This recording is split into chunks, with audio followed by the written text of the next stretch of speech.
ప్రేమైన దేవుని వర్లరా, అతని మాటలు మనం చూస్తే 52వ వచనం,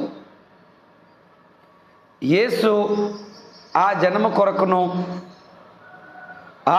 కొరకు మాత్రమే కాక చెదరిపోయిన దేవుని పిల్లలను ఏకముగా సమకూర్చుటకును చావనై ఉన్నాడని ప్రవచించెను. ప్రవచనము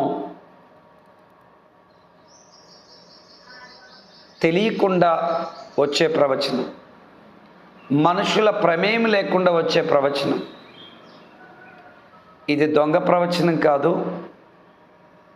ఇది యథార్థమైన ప్రవచనం. దేవుడు మాట్లాడించిన ప్రవచనం. యేసుక్రీస్తు సర్వ మానవాళి పాప పరిహారార్థము చనిపోబోతున్నాడు